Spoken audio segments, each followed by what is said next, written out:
Hello, and welcome to Radio Free Nintendo. I'm your host, James Jones. It is May 17th, 2018, and this is probably episode 572. It is. Hey! I did it! The voice you heard now was Guillaume Fayette. Yeah, always correct. Always correct. I'm never wrong, ever, about anything. I was talking about myself. You're pretty fallible, as we learned last week. Also joined today by Mr. Greg Leahy. Oh, everyone. We will not be joined by John again today. I'm not even going to bother to come up with a reason. Like, I feel like I've run out of reasons to come up for John not being here. He's not here. Work. So that's decidedly less sexy than, like, he had an unfortunate Vita in bathtub accident and is currently receiving medical treatment. Or he's currently having hair implants from a baboon. There's nothing particularly fun about he's at work. But he's at work. You've got to make sure you properly qualify all those things that they were also during an earthquake. It's true. They were during an earthquake. During a not dangerous earthquake. But I mean, like, he works in tech. Like, don't you people have, like, super fun offices where you could possibly be playing Vita in a bathtub while also working? Like, aren't there, like, baboon hair implant rooms that you can go to whenever you want? So, to the second one, yes. There are baboon hair implant rooms. That's the meditation room. Yeah, it's also... Well, it was, and then they converted it into, like, the nursing room. So, like, that's gone. So now it's really just that. There was the room where they let us just have beer, but they restricted that down. That's also now just the meditation room, which left the beer taps in, so I guess that's fine. But unfortunately for John, there's no podcasting room. Working in tech is all about suffering. He instead. So where is the podcast room then? The podcast room is in your heart, Guillaume. I mean, like, if working in tech is all about suffering, it seems to me that they're missing a pretty big torture device right there. Only the editing room. The recording room is fine. The working in tech is about suffering, but it's usually not by design. It usually just happens. So, unfortunately, John is currently living that, and he cannot join us today. But that's okay. Unfortunately, I didn't have time to book a guest because I found out, like, in the middle of the day. Sorry. But instead, you're going to get us again. And first off, some news. Well, it's not news. I announced it last week. But some updates. Henry Hatsworth, I have it. I've been playing it. Greg's been playing it. Guillaume, you've been playing it too, right? Indeed. We've been Hatsworthing. You should be Hatsworthing too. Henrying? I don't know. Hatsworthing sounds better. In the puzzling adventure. Henry Hatsworth : in the noun adjective / noun. Because we're going to be doing retroactive on that very soon. Probably before E3, which, by the way, starts June 12th. And we will have lots of coverage of E3 because I'll be there because I've made a mistake. But here we go. So we'll have our plans for that announced as well soon. Not this week because I don't have them yet, but soon. And we'll actually talk a little bit about E3 in the email segment coming up because I'm sure you all have written. And I say that like I don't know that you have written, but I've read all your emails. I know you wrote. But we're going to do new business instead because I've been stalling to make up for John not being here to talk about Morrowind. Guillaume, what do you have that's definitely got nothing to do with the Elder Scrolls? I got carried away a little bit. And so I have, advertised on Twitter that I could be your Switch friend if you are playing Pinball FX3 and, stuff like that. And Graceful Explosion Machine. And, so I want to pause for a second to point out that you're advertising on Twitter, hey, I could be friends after 2 weeks prior to an episode where you basically just like, I want to destroy everyone. Yeah, be my friend so I've got more people to destroy. That's yeah. Right. Well, I ran out. It's the implicit second sentence. Yeah, because I ran out of people to destroy.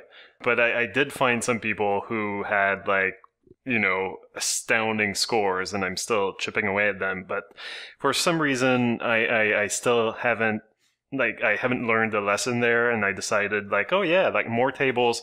Well, I kind of fell into, a pinball hole, I guess. And it's just, I can't stop playing Pinball FX3, and I've been trying to get, there's a matchup mode where you can increase your rank or something. It doesn't mean anything, but goddamn it, if there's a rank to increase, I'm gonna goddamn increase it.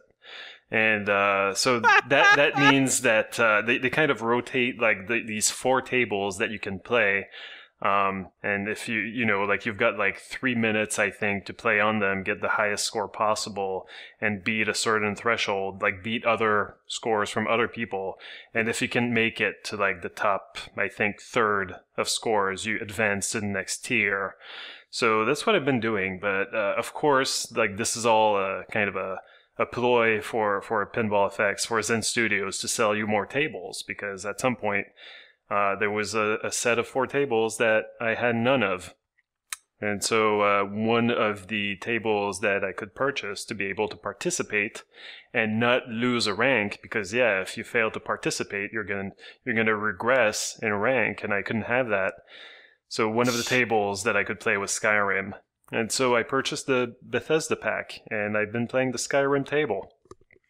We can't escape. We'll never escape. Well, it's like the maybe ghost of John is here in pinball form. It doesn't seem like I want to escape at this point. It's Yeah, this is actually 2 distinct like obsessions of RFN cast members rolled into one segment. Yeah, but this table is weird because it's actually trying to do the whole RPG thing with a pinball table. And I mean, like, I know what you're going to say. Like, that's been done before. There have been RPG elements in video game pinball before. Like, some people have tried it. So some people, including Zen Studios, like in previous, I think they've got like an Epic Quest table or something like that. And I think like that had RPG elements. You could level up and stuff like that. But the Skyrim table actually has you not only like leveling up and choosing if you're going to increase like your health, your stamina, or your magic,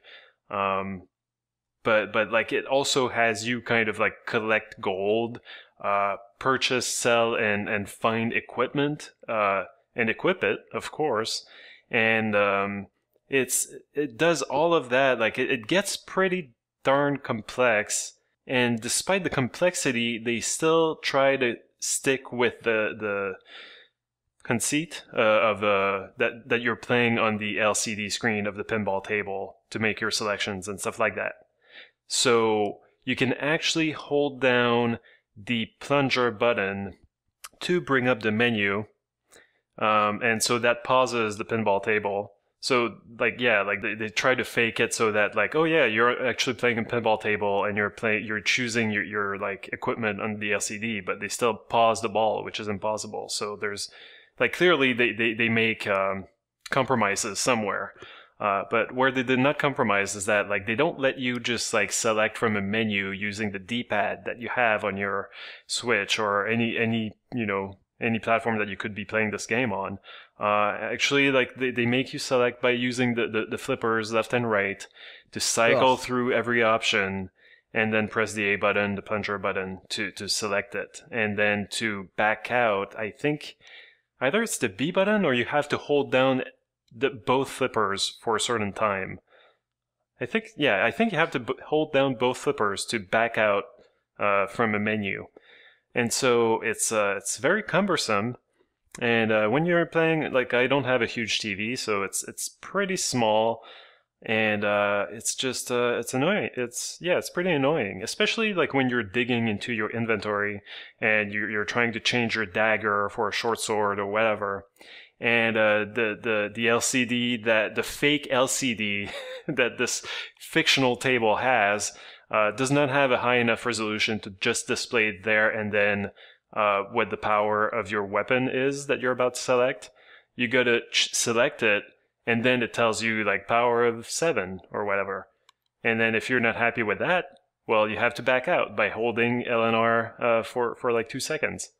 Oh, sounds delicious. Yeah, it's very poorly thought out.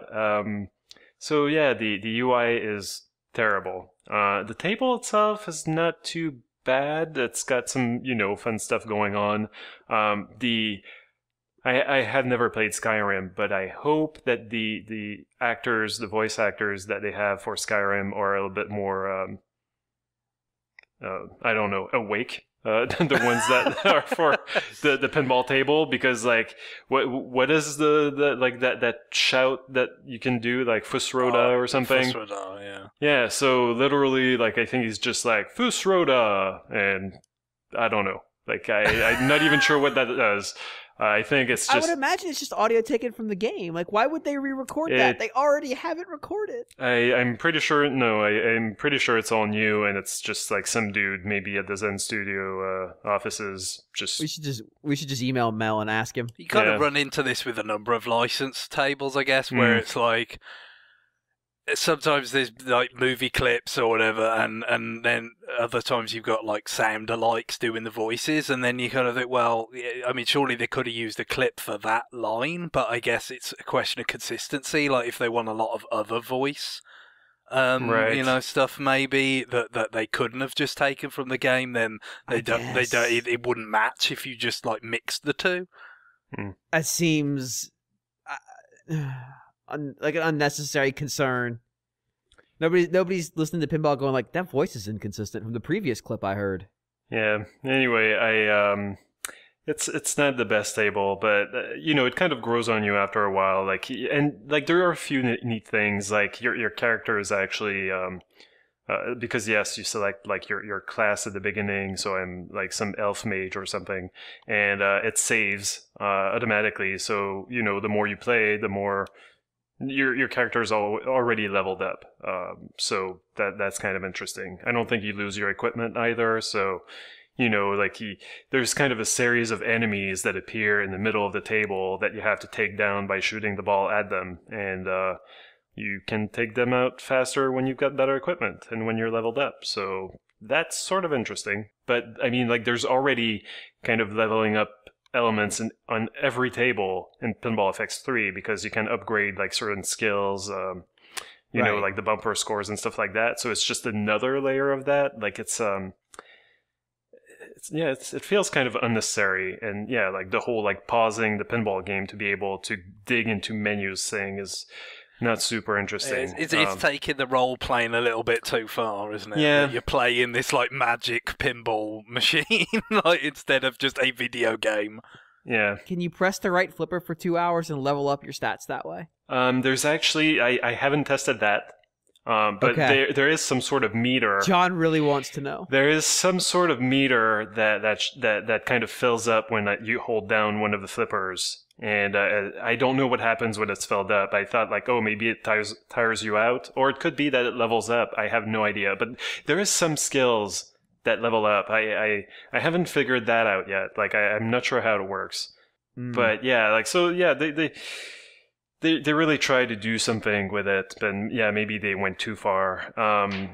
Zach Miller reviewed these tables for us for the website for Nintendo World Report, and he did warn me. Like if I had been listening, he would have warned me that that so table is not so great. So does this mean that this time you failed him, as opposed to in the case of Donald failing you? Right. Yes, I should have paid attention. I should have heeded Zach's words. Zach Miller, the Omen. But yeah, I haven't touched the other two tables. Zach Miller, Cassandra, is what you're telling me. I haven't played the other two tables yet. There's a Fallout table and there's a Doom table. And Zach definitely preferred the Doom table, which is supposed to be pretty good.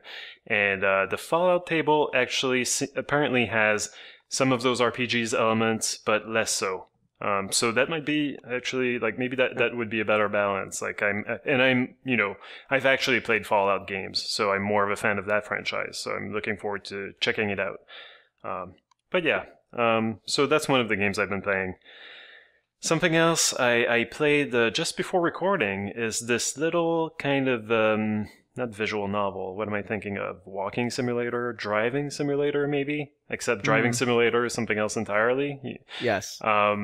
So this game called 3-Force Home, this kind of little, kind of interactive story that I could compare maybe to Subsurface Circular, or something like Burly Men at Sea. So it's this you're playing this. It's the story of this girl who is going home or is back home in Nebraska after a stint at college. and you just went like to your grandparents' place, who are dead, like they're not there anymore. But you're just like you needed like a break or something from your family, so you drove to your grandparents' house, and now you have to drive back. But there's a storm, and in fact, like there's like severe like tornado warnings. And your mom calls you, wondering like where the hell are you? And you tell her that you're 20 miles away, and so like you have to make your way back home, and meanwhile you're talking on the phone with your mom and kind of like discussing kind of I don't know, half said issues, like kind of like it's implied that there have been some troubles at home, but it's it takes a while to dig into exactly what the problems had been. And it's kind of like part of the game. Like you're just like, it's revealed as you have these conversations exactly what is going on. And what you're saying also, I don't know if, it kind of affects like what subjects you're tackling, and what you'll find out from these conversations. And during the conversations, like you're not actually driving, like it's not a first person view of you driving through cornfields. It's a side-scrolling view of you driving through cornfields. And good. Yeah, you're holding down the ZR button the whole time, and if you let go of the ZR button, the dialogue options disappear. So like you actually have to hold it the whole time that you're playing the game. That sounds terrible. Yeah, it's not great. That kind of makes you feel after a while I could probably tape this down. I'm reminded of Carly using tape on her 3DS to get through street passes. Right. Yeah, it's making me. Yeah, it wouldn't be a bad idea. Thankfully, the game is pretty short, so The 3DS got sticky. Just a fair warning. Oh, okay. I'll be careful. But maybe I'll just use an elastic instead. But yeah, so you're holding down the ZR button the whole time, and you kind of press A to scroll through the dialogue, and eventually like you get a few options, and like you kind of steer the conversation where you want it to go. And it's kind of interesting because it seems like there are several issues with like your dad and your brother and yourself, who is not in college anymore. Isn't that interesting? So you're by chance a cat, are you? No, you're not a cat. Okay. No. Just want to make sure. Yeah. You're asking your mom, like, is this all because of me? And she's like, what is all this? What do you mean? Is all this because of you? And then you have the choice of saying, like, the stuff with Dad, the stuff with Ben, your brother, or the financial troubles. So depending on which dialogue option you select, you're going to learn about what the hell's wrong with Dad, or what the hell's wrong with your brother. Or if you were responsible for putting your family in the hole. So yeah, like there's not a ton that I can say about it. It's a pretty short and sweet experience. It cost me maybe I think it cost me less than 10 Canadian bucks, so it's pretty affordable. And it looks like there's some replayability. I don't want to spoil it, but you can in some way go back and choose different dialogue options, but the way that they tackled that is pretty clever, so I don't want to say anything. And the writing is actually good, and I was playing with Karen, and she found it a little bit heavy, so she was not too eager to play more, to try to select different options, but we were both into it, and yeah, it was well written, and it's interesting. You want to know what's going on. So yeah, it comes recommended. The game, like, there's not that much to look at, but it's pretty stylish. I said it's a side-scrolling view. Like it's mostly like you see silhouettes, and you'll see like cornfields or windmills, and I don't know. It's pretty neat. And they even went so far as to use the HD rumble to make you feel the storm when you hear it. And it's actually, I don't know, it's pretty impressive. It's probably like the most recognizable HD rumble that I've felt so far. I was like, oh shit, that actually sounded like the rumbling that I just heard. So, yeah. Nice. And one last thing, I guess I can say that I've just gotten Xenoblade Chronicles 2 from the library, but I only got it this week. And for whatever reason, I've only been able to stand playing maybe half an hour a night. So maybe I'll pick up the pace later, but so far I'm only like an hour in, and I've heard that this game has like a 20-hour long tutorial. So I don't know. I wouldn't call it a tutorial. It just no, keeps but it teaching. just, yeah. There's new stuff constantly. Right, yeah. And right now, like that kind of scares me a little bit because I think I've already forgotten how I'm supposed to pan the camera around. So it's, you have to hold down the L and R buttons and also like use the right stick or something. I don't know. I'll try to figure it out later, but it's getting, pretty complex pretty fast, even for someone who's played both previous Xenoblade games. I gotta say, like the game looks surprisingly good. I don't know why I'm surprised, but I am. Like I feel like, like the Wii game looked good, and the Wii U game looked good enough, except for the characters. Well, that goes for the Wii game too. But the yeah, Wii game's characters were even worse. Yeah. But in this case, like I actually enjoy so far the anime designs. The lip sync is not even trying. I mean, like there's no syncing of the lips at all. But like other than that, like it's I like the character design. And it surprises me because one of the things that kept me away from getting the game when it came out was like some of the designs for the blades that we've seen pre-release, where it's just like boobs. Some aren't good. Yeah. Yeah, but, boobs and anti-gravity and whatever. Some are great, so, you know. Sure, I'll take it. Yeah, it's totally scattershot, that's the thing with it. And of course, there's a chance element in terms of which ones you get. There are major ones that you'll have, as part of the story playing out. But, I guess I felt kind of lucky. I didn't really get any that were too ridiculous until the very end. Right. But, yeah, I didn't get the one I really wanted, which is really frustrating. No, I'm not, obviously I'm not an English first language speaker. So I cannot, I can't really tell. But I can tell that maybe it was a little bit off. But Karen told me definitely, like, one of the first guys that you talk to in a game, like, he's just, like, at the kind of the home base or whatever, is supposed to have a Scottish accent. And she immediately said, that guy is not Scottish.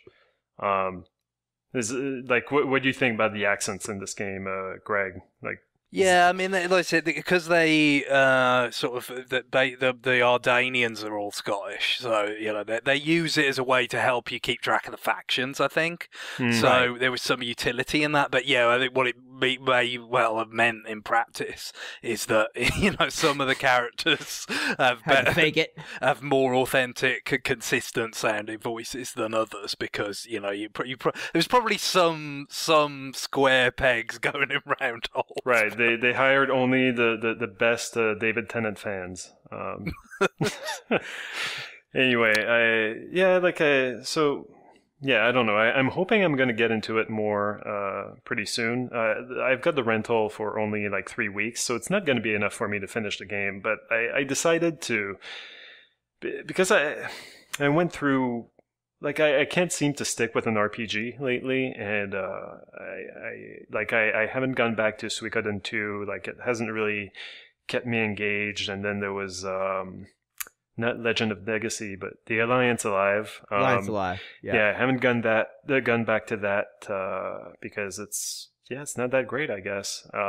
And so like, I don't know if I'm just not in the mood for an RPG or if I should just rethink the whole idea of buying RPGs in the first place. So, Xenoblade Chronicles 2, even though I liked enough to finish both previous games, I saw the criticisms leveled at Xenoblade Chronicles 2, and they were things that bugged me about the previous two games. So I decided to be cautious, to not get the game when it came out, to order it from the library instead. And as it turns out, it took like 5 months, more than that, 6 months, for me to even get it. But I think it will have been worth it. Like this way, like I get to get kind of I get to give the game a test drive, and I get to see, like, if I lose completely interest by the end of 3 weeks, I'll know that maybe I was, it was not meant to be.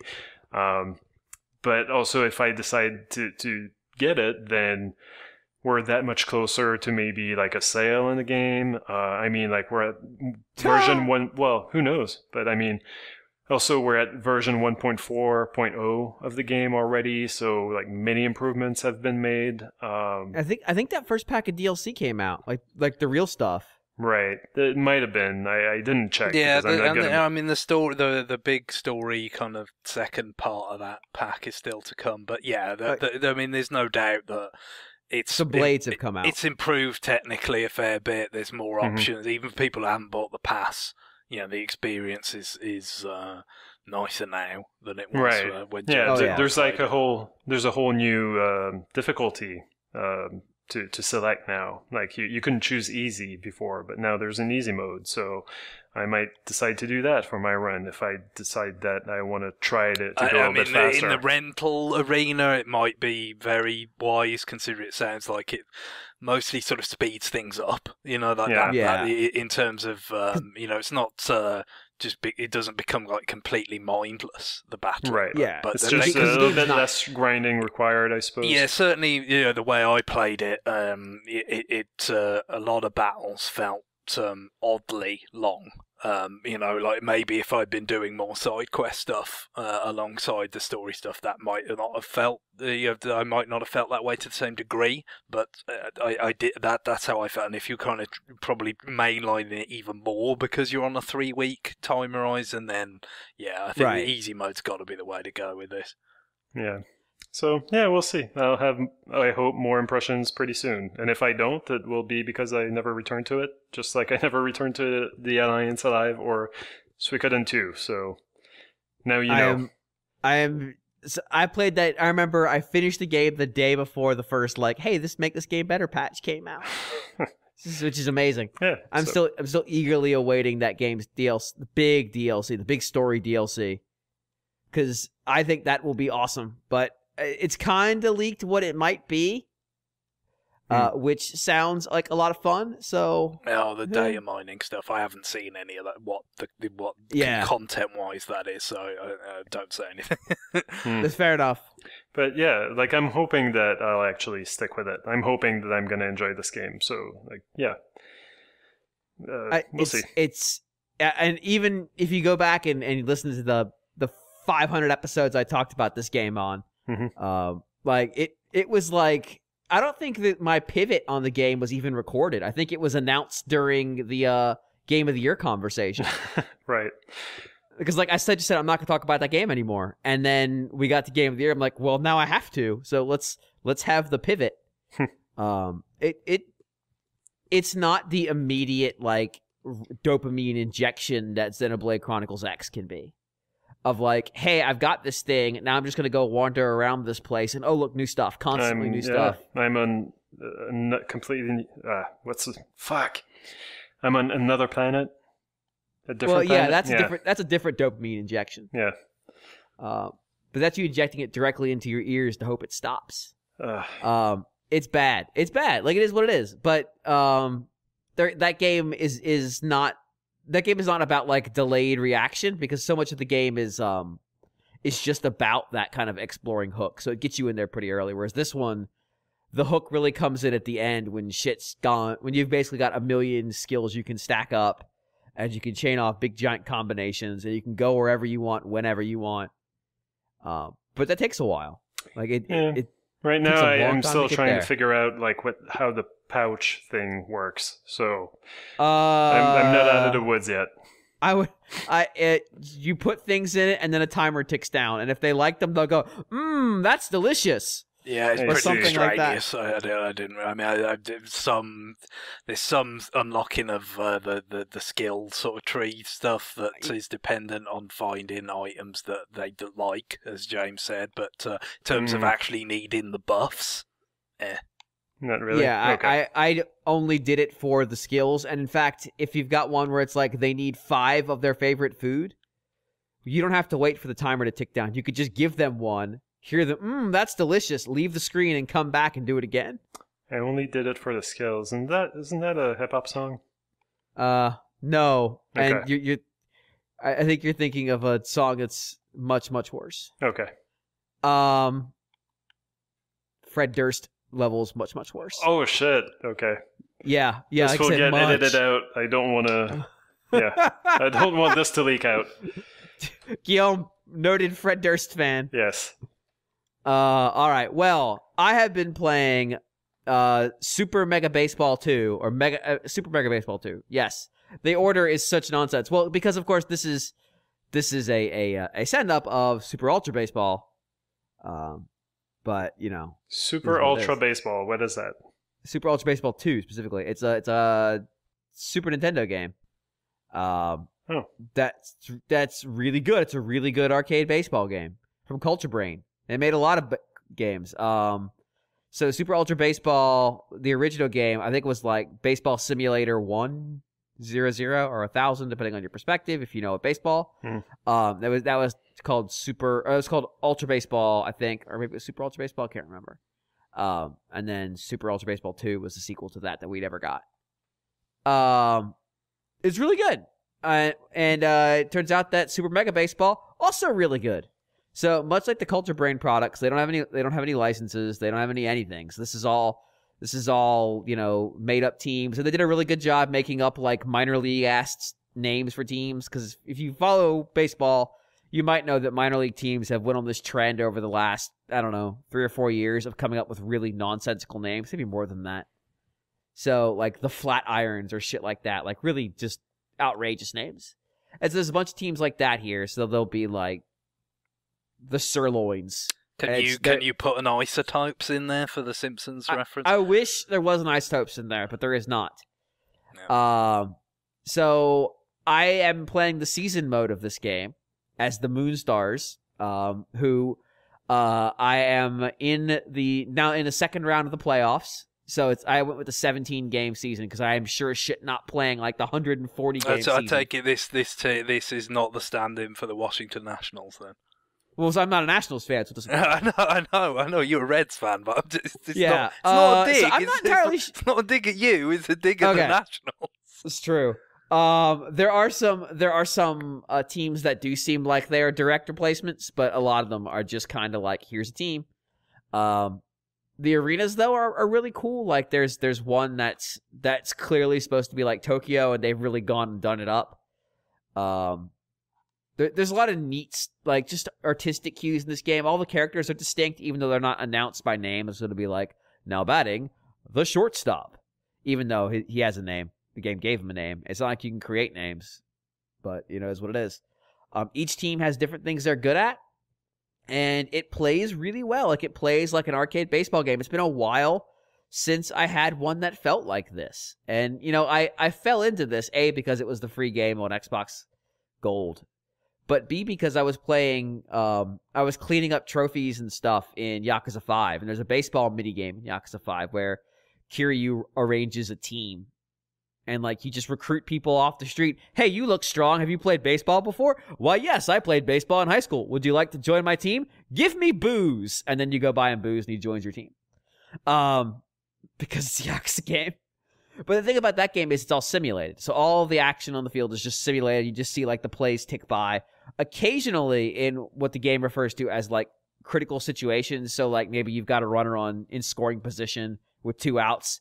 The game will throw you into control of the batter. And you'll try to deal with it. But that, like, put a little bit of an itch in there for a baseball game. And so I've thrown myself at this thing. And I've burned through 19 games at this point. Finished the regular season 16-1.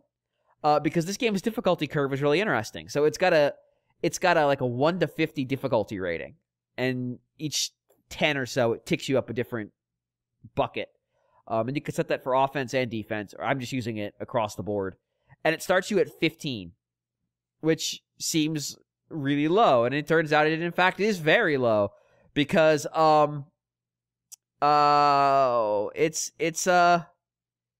turns out that that's not a great like ability to deal with stuff, because I was scoring like 32-2 games, like really outrageous scores. So to put it in perspective, I had a player with a OBS, so on base plus slugging, of 2. And if you you'd like hit for the cycle twice, so yeah, so on base plus slugging is a really great stat because it rewards you for getting extra bases, but it also rewards you for getting on base. So like if you take a lot of walks or if you get hit by pitches a lot, which there are occasionally players who just do. So it rewards both sides of offense. It rewards power, but it also rewards consistency. If you get a 1, like if your OPS is a 1 for the season in Major League Baseball, you're really, really good. Barry Bonds has the all-time record for like 4 seasons in a row. He's like number 1, number 4, number 8, and number 10 in the entire history of baseball at 135. Like, just really 135. I had a 2. Like that's outrageous. It was like it would be like 5 for 8 batting today with 3 home runs and 3 triples. It's like, yeah, that'll do it. So as I slowly went through the season, I would up difficulty every time I slaughtered somebody by like, and the game would stop and go like, hey, you're really beating the AI. Do you want to increase your difficulty? And I'd be like, yeah, let's do that. And so now I'm in the high or in the mid 40s in the playoffs. So I'm playing better teams, and I've got it cranked near the top, and I'm really struggling. Like, I had a game go like 5-7 or 7-5 and I won versus like 37-5 when I played this same team at difficulty 20. But it feels so good that the fact that I'm going around my entire batting order 3 times in 1 inning doesn't matter. Like, it just feels good. Like it's using National League rules, so like the pitcher bats, which is good. It's how it should be. I want to see a pitcher go up and bat. It's the best. And when I had the difficulty tuned way down, a pitcher hit a home run, and I was like, all right, I need to up the difficulty. That's not consistent with reality. I don't know, Madison Bumgarner hit like 2 home runs on opening day last year, so I mean, these things. I mean, it does happen, but like it's pretty uncommon. He's pretty abnormally good at batting for a pitcher. He is.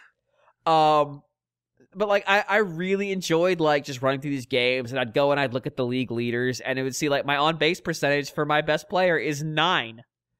Which means he's on base 9 times out of 10, which is outrageous. But it was fun to play. Now, I know I'm about to step into a baseball joke. I understand this. Sometimes these games take too long. I know, baseball. Man visits, is it? Do you have a little conference with yourself about how to approach the next hitter, and that's really just dragging? Yeah, you got to limit that. Yeah, there's that. I mean, it's a lot of just like. Well, a lot of it was that I was getting around my batting order 3 times in an inning. Yeah, that's a bigger problem. Yeah, I assume there's not that many crew chief reviews in this video game. No, he's put 7 balls out in the bleachers in this inning. There's nothing to review on that one. But it does, like, it would use something like hey, you're beating the computer by 40. It's the 8th inning. They're probably not coming back. Would you like to simulate the rest of this game? Yeah, sure. Now, if I simulated the rest of the game and they won, I'd be very confused. But can't you just like have it that like, oh, it started raining. We've played more than 7 innings or whatever, so let's just call it. Let's just call it. Yeah, like if you've put 35 on somebody in a baseball game, you're probably gonna win. But the game makes you play them to completion. Or forfeit. It's like, well, I don't want to forfeit. I'm up by 1,000 runs. This is stupid. Now you could save and come back, but like there'd be games where I'm like, I'm really high. I'm done. Like, just let me go to the next game and get to the playoffs and just do this. But you know, it's really just, it feels good, and there's the right amount of actual baseball strategy in this game. So they have the pitching positions. Starting pitching, relief pitching, and closing pitching. Pitchers have stamina. Stamina affects their performance, so as the stamina bar starts to go down, they start to pitch worse. So once I had it turned up in the 40s, and the game was actually a game, you know, there was a lot of like, I'm going to work their pitcher to try to get his pitch count up, and that makes a difference, because in the 1st inning, he's nigh unhittable. In the 5th inning, I'm starting to put runners on base. If he's still in the 6th, I'm starting to put runners home. And then they'll switch their relievers, and then it's the same process. I'm going to try to work his reliever because relievers don't have the same kind of stamina. So I'm going to foul off a ton of balls, and I'm going to let them work. Like, I'm not going to swing unless I need to.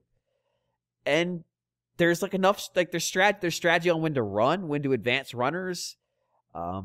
There's a mojo system where when characters perform well, their stats increase, and when they perform poorly, it goes down. So I had hitters get hot, and then it was like, well, this guy is a relief. I'm using him in relief because somebody got injured. He's playing on a secondary position. Do I leave him in at third, even though he's technically a first baseman? As I'm not taking my first baseman out, he's fucking unbelievable.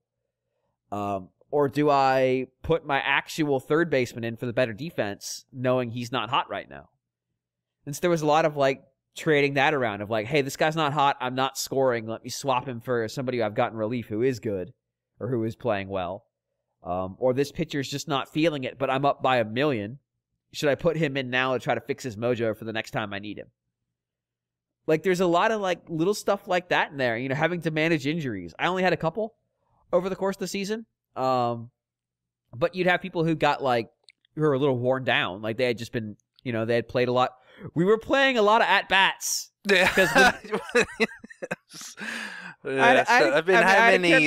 Hopefully it's not, like you say, it's arcadey kind of escapism. I don't want to be dealing with too many like Tommy John surgeries. No. Like, this guy's career's probably over kind of thing. No, it's just they're injured and they need to sit out a few games. Or they're just a little nicked up and maybe they sit out one game and they're good. Or you can play them and they're probably fine. Maybe they might get worse. I must put it this way. We played 17 games. I had one guy get 56 hits. Like, that's a lot of fucking hits for 17 games. Keep in mind, he also struck out a couple times. Like, so, but there is a certain amount of like, yeah, this feels good. There's the right, because if there was no strategy, if you just walked the players out there, played, and then went to the next game, there's nothing to that. It doesn't feel like baseball. Because so much about baseball is what happens, you know, in the middle. What happens when the game's not being played? What happens when, you know, do you decide, do I need to swap the pitcher here? Or do I try to run this pitcher through the end of this inning because he's next up in the batting order and I can swap him for an actual, you know, replacement batter? And there were definitely times where I made a baseball call and got fucking burned. And they would put, you know, 3 runs on the board because I said, well, I'll leave this pitcher in, and he just gave up a home run.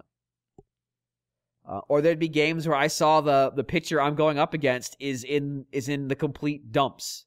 He's like 0 for 2 and his stats are just trash. And I'm like, well, you know, I might put a batter in there who's not doing so great because fuck it, this guy's giving up everything. And we just run through and we see what happens. It's really, it plays really well. And it's snappy if you're not putting up 35 runs. It looks cool. There's a weird, almost Avatar-ish look to the characters, but not quite, but just enough to kind of hit that, like, they're a little creepy. The parks look really fun. Like, it's just a well-made baseball game. Like, there's just not a lot of those out there because there's the ones that have the license, and there's only one of those. It's on the PS4.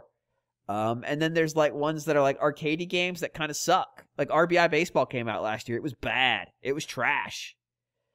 This game, it came from a similar place to the RBI Baseball. But those were Technos games. This is clearly kind of aping a Culture Brain game. Although in both cases it's not made by the team that made those. And like it feels good. It feels like what I want out of a baseball game from, you know, like an arcadey baseball. So I'm having fun with it. I'm about 4 games from the end of the season, and I'm probably not going to play it again after that. But that'll be 25 games, so, you know, yeah, it's worth it. And I'll have it out of my system, because I've only ever finished a season of baseball in video games once, and that was a full-ass season. But I could simulate games in the 5th when I was up by 20 or down by 10. It's like, all right, let's just end this shit. Greg. Yes.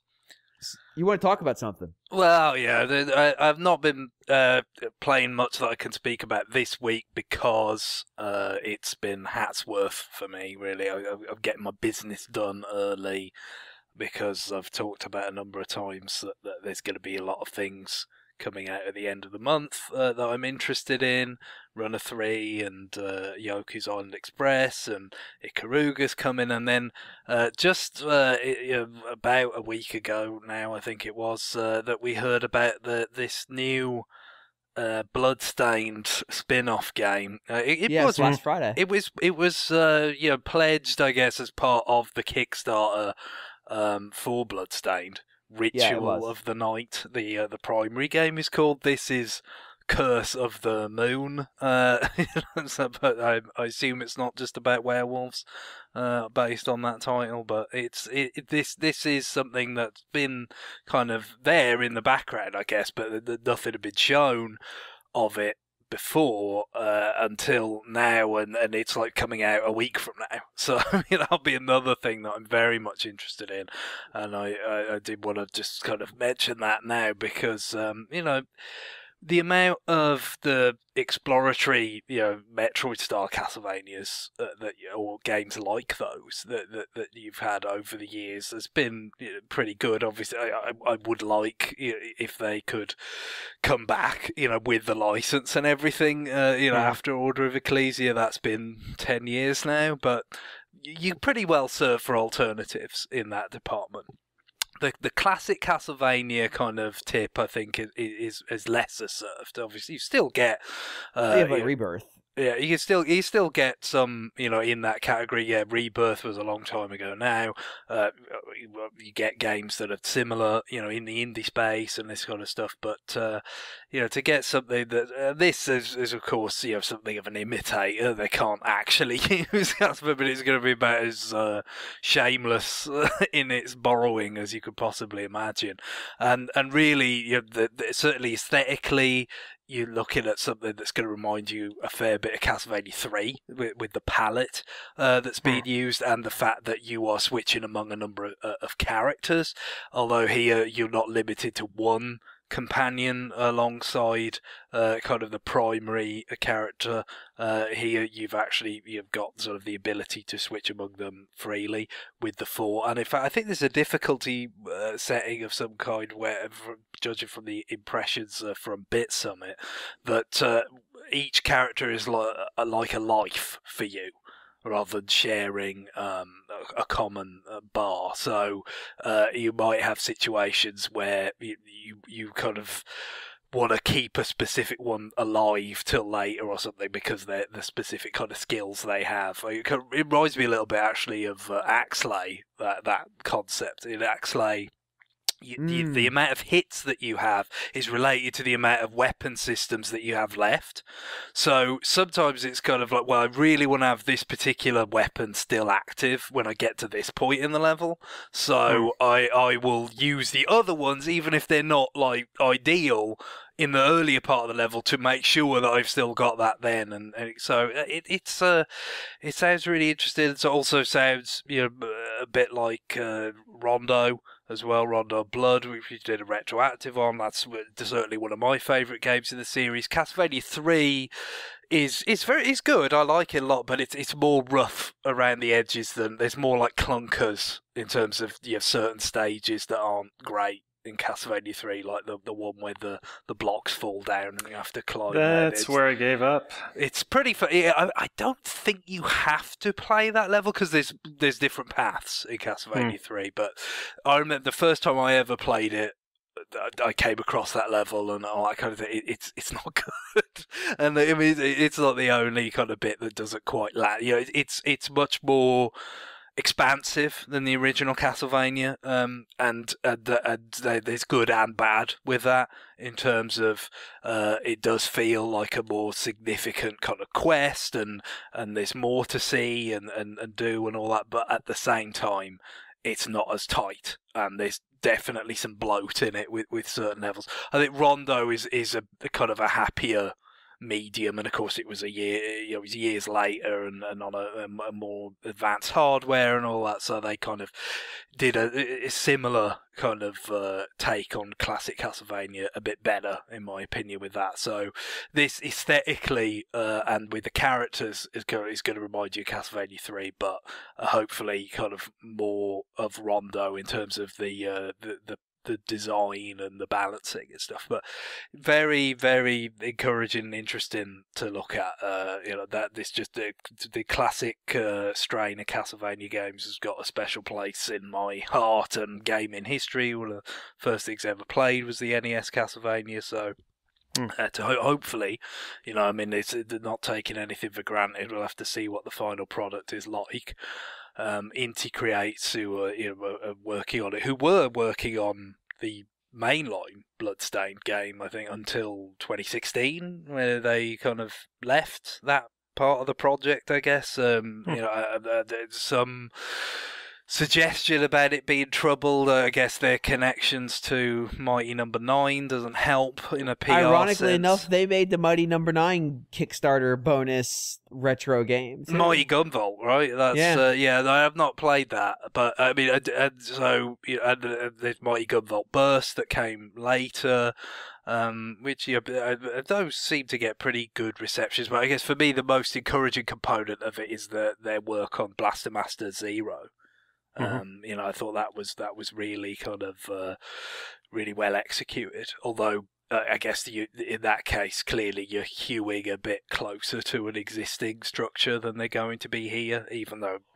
I don't know, this feels pretty close to an existing structure. In terms of the trappings, yeah, but I mean literally like level design elements and stuff like that. Sure. I think it might be not quite as tight in this case. And I also do like the kind of 8-bit plus thing. They've explicitly said this in the interviews that you've read around Bit Summit in terms of they're almost trying to go for a look that perhaps is what people kind of imagine 8-bit games look like, not what they actually look like through the haze of memories and all that. In terms of, you look at the color palette and some of the kind of sprite work, and it might see, that could have been on an 8-bit game back in the day. And then there's these screen filling bosses that actually like kind of overlap the top portion of the screen where the score is presented, just like in Castlevania. So they're kind of almost even bigger than the play area itself. They're kind of playing up the sort of bursting out of the screen, these crazy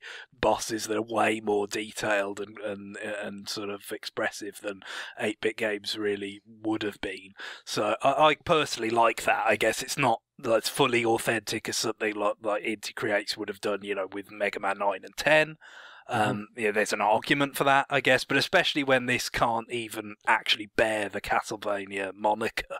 You can't do full authenticity in that sense anyway, so you may as well have some fun with it, I think. So, promising stuff. I look forward to reporting back on it once I've had the chance to play it. Cool. I was a little bit like when it got announced, I was actually on stream at the time. I was a little bit like, fuck, seriously? Because it feels like we've been talking about Bloodstained for fucking ever. It's been a while now. I mean, don't forget, it was going to be on Wii U with Unreal Engine kind of middleware provided by Armature Studios and all that. I mean, it's all... what a collection of proper nouns that is. It's all ancient history now, but yeah, that's how kind of far back this goes. Yeah, I have some enthusiasm and hope for the mainline Bloodstained game, and I do very much like that genre. But I have plenty of it, dude. It's just God, it's been so long at this point. Yeah, this apparently did not even really begin development in earnest until 2016 when Inti Creates kind of stepped aside from the main game. So this has been a more confined kind of development process.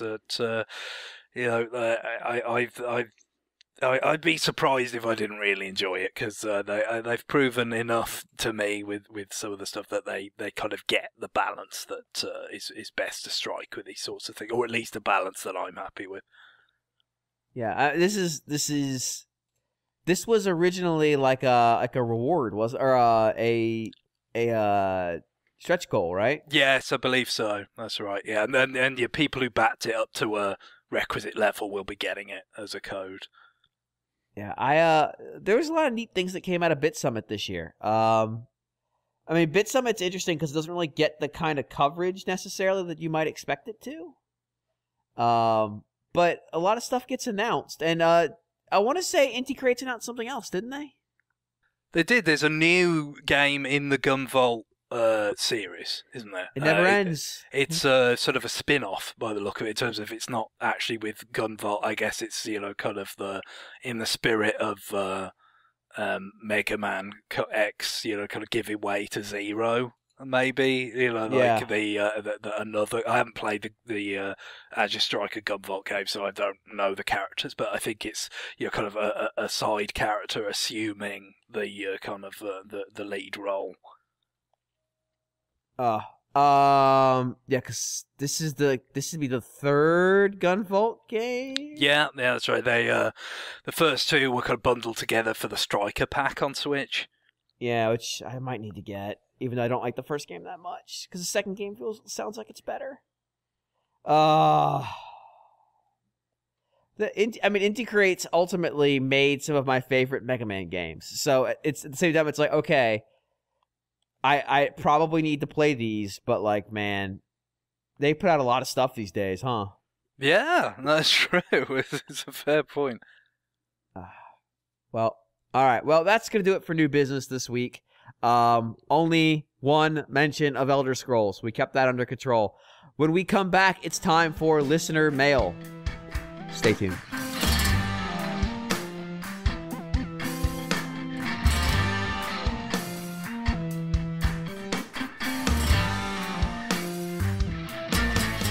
Listener mail time. You can send your emails to rfn@nintendoworldreport.com. This week, the E3 leaks have started in earnest. We are not in a position to confirm anything. Nope. This is not a Mario and Rabbids situation where everybody in the industry knew it, but everybody was sitting on their hands until somebody finally had the audacity to put it out there in Nintendo World Report. And then it was just like, yep, no, it's out there. This one's a little bit different, but there's enough smoke on at least one of these that we felt like we were going to address them. So, Guillaume, would you please read the first email? Sure. Voodoo writes, when you discussed whether to kill off F-Zero or Star Fox, you neglected to take into account Mario Kart likely wouldn't exist without F-Zero. So, Voodoo sent this email on the 10th, which is amazing, because that puts him, I'm going to say, about 35 hours before the first of the Nintendo E3 rumors popped.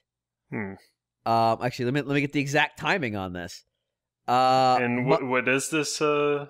So, actually, it was a little bit more than that. So on Monday, the beginning parameters of a rumor started to come out about what Retro Studios is making. And Retro Studios' next game is, at least according to these rumors, a racing game starring Star Fox characters.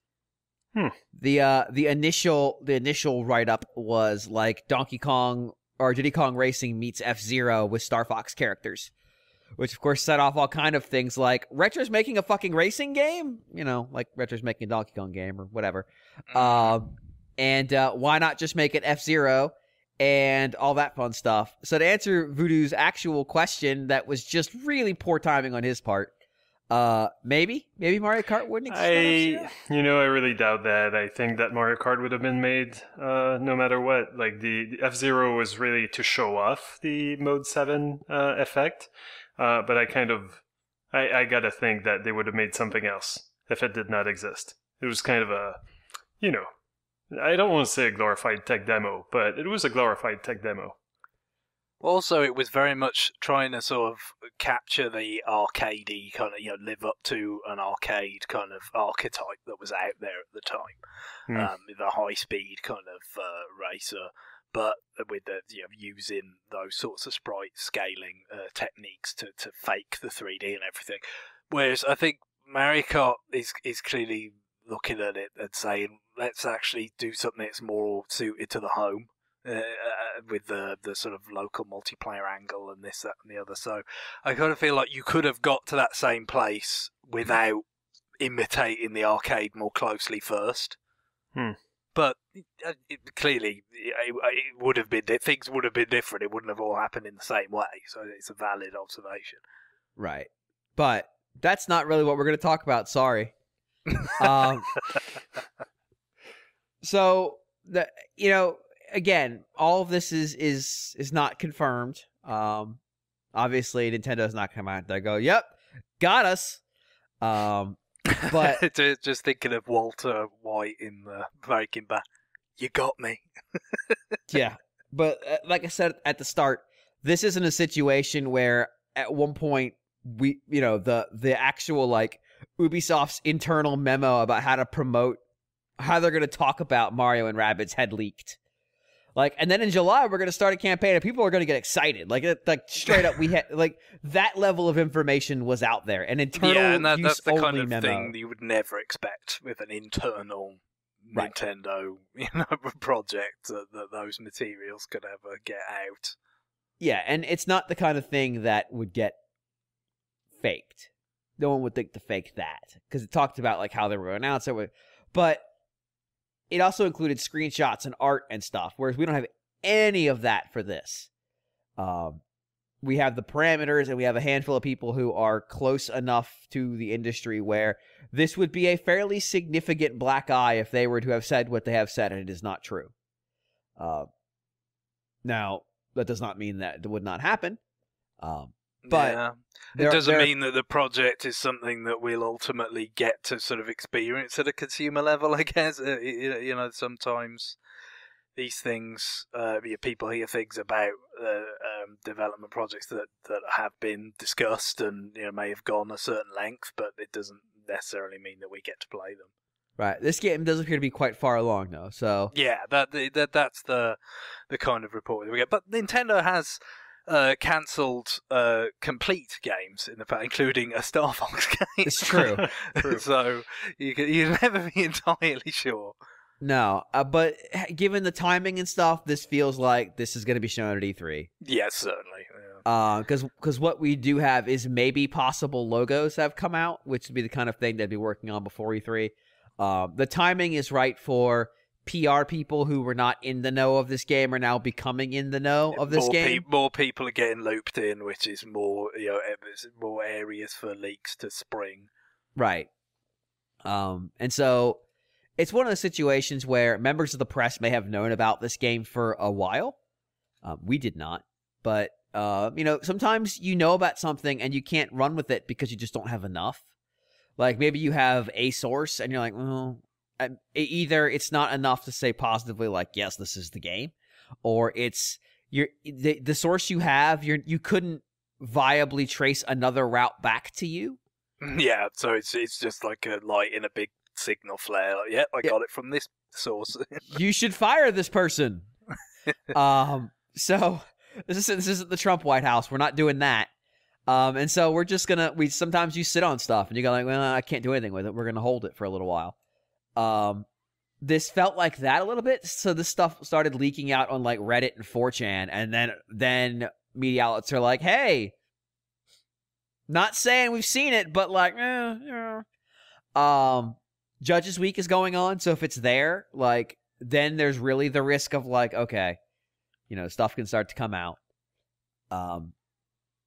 Obviously not through official channels. Like if you're at Judges Week, your site's not going to then go and post breaking news. We saw this game. Like way to never get invited back to Judges Week. But it's stuff. This is the time where you would expect to see things, and there it is. So some of the thought on this game is that it's like a mix of Star Fox gameplay and racing is kind of what the current noise is. But again, none of this is confirmed, so I don't even want to really speculate about it. But it's certainly not something I expected. No, it's interesting. I guess you could look at it as almost like consolidating two almost orphan Nintendo series with Star Fox and F-Zero, rather than the dilemma that we were given where we had to kill one of them. How about we kind of roll them up into one thing? We kind of have the sci-fi racing kind of angle, but with some perhaps more recognisable characters and see what they can do. But it's fun. In terms of retro doing a racing game, I mean, I remember it was a long time ago now, so very, very wrong. But I did a prediction show, I think it might have been 2012 or something like that, where I think we was kind of guessing what retro, excuse me, Freudian slip, what retro we're going to be doing next after DKC returns. And of course, it ended up being Tropical Freeze. But my guess was that having worked on Mario Kart 7, Retro would do an F-Zero game for 3DS. Like that was my guess prediction thingy for that year, which, as I said, was completely wrong. But I guess from that basis, it seems like you said some people have reacted quite sort of quizzically or, kind of negatively to the notion of Retro doing a racing game, but to me that notion was still in there somewhere because it just kind of seemed plausible to me. Well, I'm kind of actually I'm very impressed, Greg, that you're not trying to take credit for being right for something that was no, so it was long wrong. ago. It was very wrong. No, Right. I disagree. But I think you inspired not everyone it. on this podcast has your It's true. Guillaume has a tendency to just take credit for things. So I'm a bit amused more than anything that it's like, okay, we have this thing, and it's like it's just enough, like literally the correct formulation of parameters leaked out to make people explode. It's like if you give a little bit more detail or a little bit less detail, maybe it's like the right. It's vague. I guess it's vague enough that people can read things into it that they kind of want to, or oftentimes, more often than you might think, what people want to read into things is negative things. Sadly, I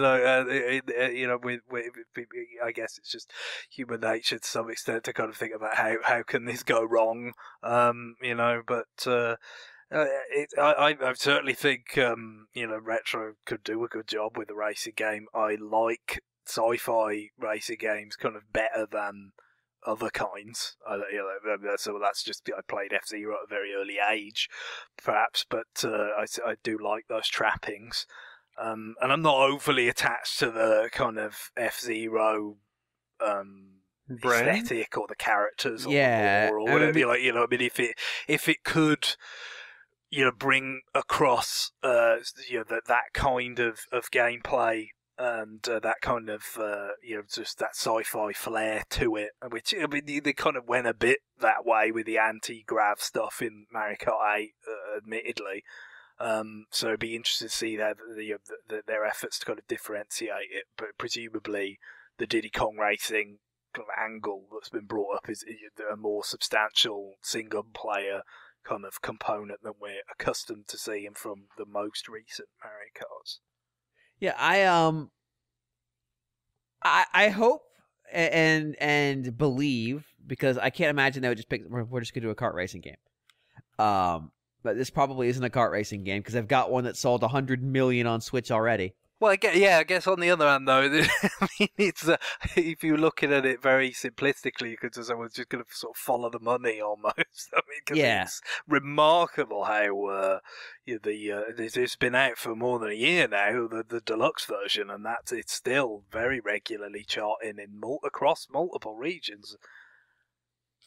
I look at it as with this being a Star Fox, fronted game rather than a F-Zero fronted game or whatever.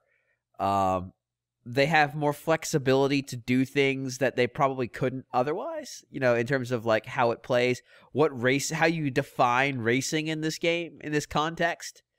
Like there's more opportunity there than just like, well, we put them on the ground in Mute City and there's holes in the track because the construction team couldn't be bothered. They built the fucking loop. What do you want from us? And the key defining characteristic of Star Fox games is flying R-Wings. Rare.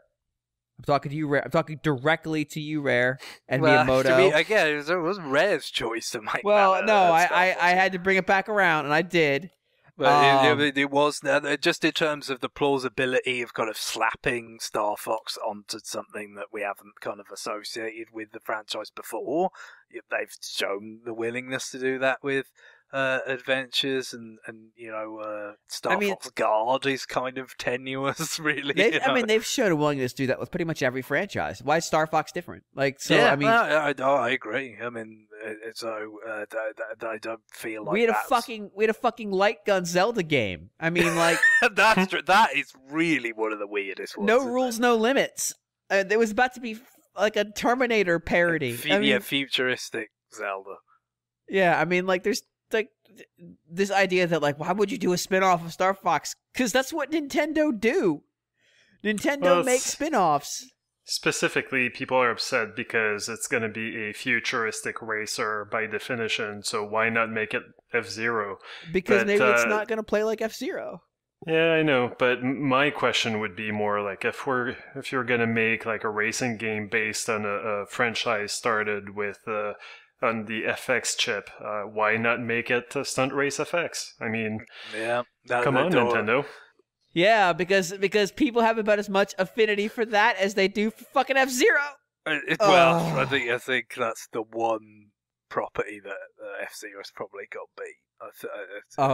In Japan, it was called Wild Tracks. I don't think there's any great mind share in Japan for Wild Tracks at this juncture.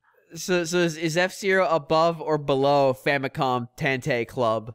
Like, where are we at here? Because, like, F-Zero at least came out other places. That's true, but Famicom Tantei Club got an immediate sequel based on it and an anime, there was a time where F-Zero was prolific. It was so long ago, it was easily forgotten now, but that was true once. Those GBA games though sold bad because we got 2 of the 3, and they're like, "Nah, we're done. Let's not bother." Also, I forget. Is there? Sorry. No, please go on. I forget, was there a Star Fox inspired minigame in Nintendo Land? Because there was a F-Zero inspired minigame. No, there was not. No. But the F-Zero one worked pretty well. Like clearly, yeah. That's your F-Zero game. The fortunes of these two franchises have switched. For Nintendo, like who used to favor F-Zero in some way. And then they saw the light, and they're like, wait a minute. These characters are all shit. Let's not forget, Star Fox Command came out after the last F-Zero game came out.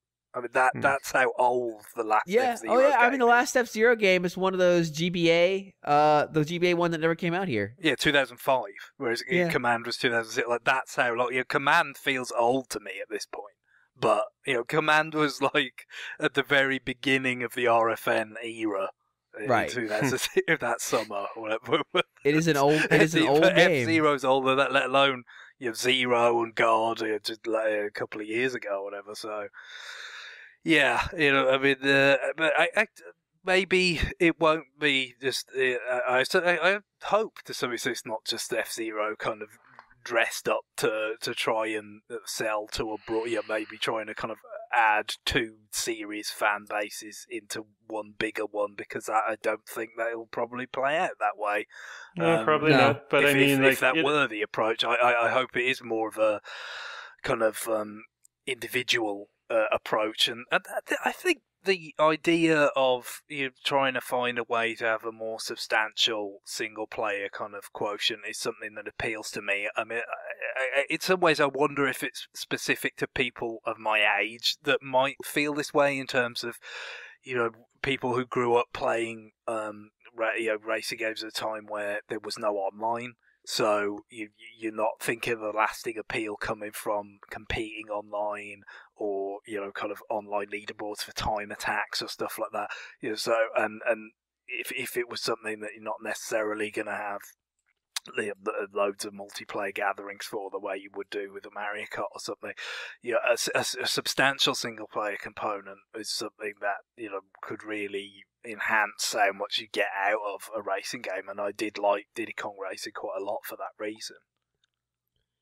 Yeah, I mean, that's kind of what I want. I want the opportunity to, like, because I don't get to play a lot of multiplayer games, and I can play racing games online, and I've played a few, unless you're talking to somebody,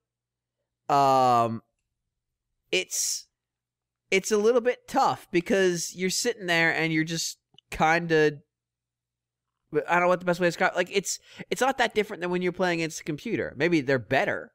Yeah, I mean, I kind of find like something like Mario Kart, I find works quite well online, even with anonymous players, because the behaviours are so different, and that sort of stratifying rubber banding is gone. You know, from Sure. the single player game where it's like, okay, there's going to be this many people who are way behind and this many people who are way ahead, or they're going to stick to you, kind of thing. That goes out the window. It can be total chaos. Everybody's really near each other for a while, and then the weapons kick in, and then some people pull away, and then they get pulled back, and it feels more organic and crazy. And there's just more ways to express yourself in a Mario Kart game in terms of the way you deploy the items and stuff like that. A more pure racing game, I can see, is more kind of sterile. Yeah, I mean, you do kind ultimately, without if you weren't going to be like communicating with a friend that you are pre-arranged kind of thing, I could see the point there. well, I mean, if you use the great Nintendo voice chat app that this game will no doubt support, then you'll be able to communicate with your friends. All right, this game will support the voice chat app, right? Please, God. Well, I mean, I would imagine, given assuming it exists and all that stuff. Yeah, I would imagine, given that they're rolling it out to the the NES classics and all that perhaps finally, once the pay service arrives, they will get more comprehensive with it, and you'd also hope they would actually further improve it. I mean, I do understand it has improved since it first emerged, but given that they haven't extended it beyond Splatoon 2 bar.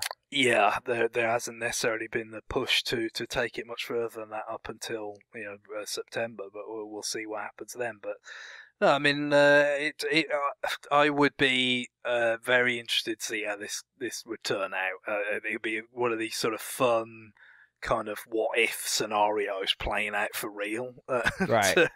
And I guess some people would wonder about the opportunity cost of it in terms of could Retro be doing something else or whatever, but I mean I really like Tropical Freeze. I think that's excellent. So even though God, I keep doing it. I'm sorry.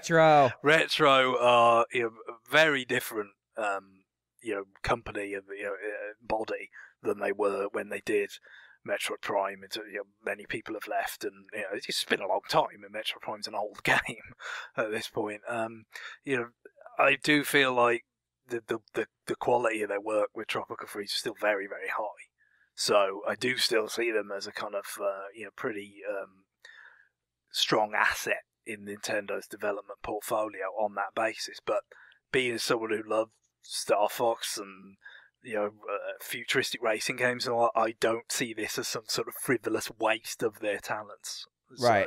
So, I appreciate that again is maybe dating me at this point. I don't know, but again, and then Nintendo has shown a kind of indifference towards single player content in their Mario Kart games. More recently, haven't they? We think of like the mission mode in Mario Kart DS was quite cool. But it kind of got dialed back to these kind of events in Mario Kart Wii, and then just kind of largely phased out subsequently. Again, I guess leaning more on the power of the online stuff as they got better at that. Yeah, once there was online, they felt pretty confident they could just kind of not worry about the other stuff. I mean, of course, there was online with Mario Kart DS. That was the but it was still very new. Yeah, I mean, and you could only have 4 races, and it wasn't anywhere near the sort of full experience that it is today. I mean, that was the first game, right? Yeah, that was it. James, you said something about the voice chat app that reminded me, like the SNES Classic is probably the bigger portal into the Star Fox universe for like people who don't know the series. So it's true. I was thinking like maybe in an interesting twist, the voice app could garble your voice to make it sound like the SNES. Yeah, the SNES animals. I just want to sound like the Super Nintendo Pepper. Well, yeah, who doesn't? Anybody, it would be good luck. Good luck. Yeah, absolutely. Yeah, that'd be great. That'd be awesome. Looking forward to it. Mm-hmm. I'd play that. It's better than the voice chat app, that's for sure. I agree. Okay. Imagine if it was like a Splatoon type scenario where your teammates could understand you, but the other team just hears this sort of distant, garbled stuff. Yeah, it could be an R2D2 kind of thing where like the translation is right there on your screen, you know? Like it just you're overthinking this, James. I disagree. I think I'm thinking about this exactly the right way. As a plan. A plan for greatness.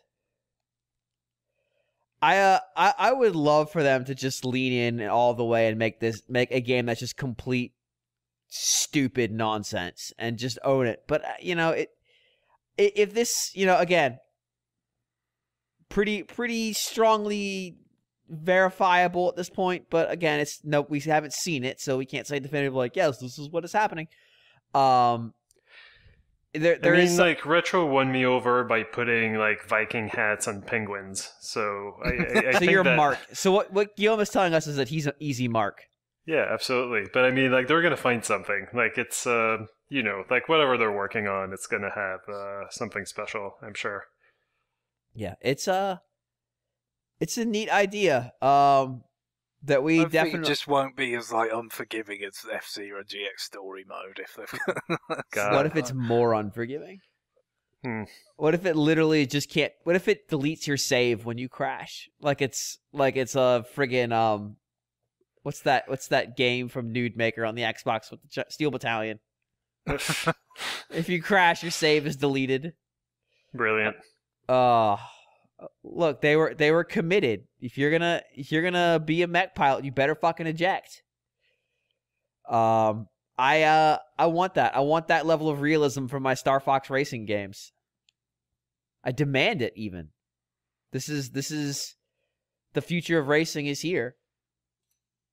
All right, so I will read the next email. This again is about unverified rumors, so we'll deal with this.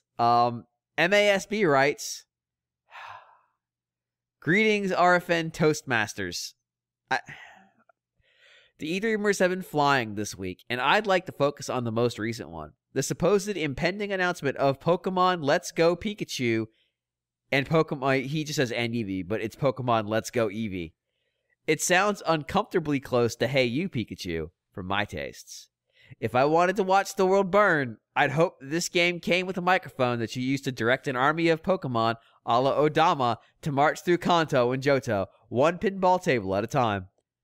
I've seen many express the hope/fear that the game will interface with Pokemon Go in some way. Imagine John enjoying his Tub-Time Pokestop with the Switch.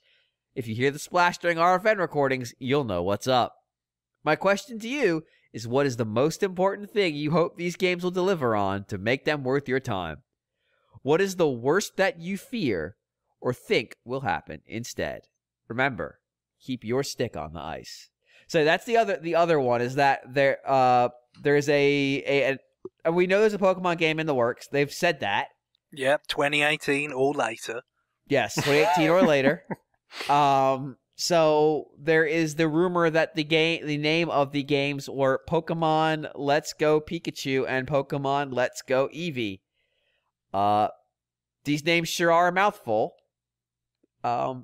And I think that they would be a return to the Kanto region. And if you're like a hardcore Pokemon fan, you may include again with that phrase. But that's kind of what we're dealing with here. Is that's pretty much all we've got to go on. That these games are the Switch games, and that probably they're based on the 3DS games, at least engine-wise and tech-wise, and just better assets. Just based on the timing, they'd almost have to be. And that they are aiming for this year on them.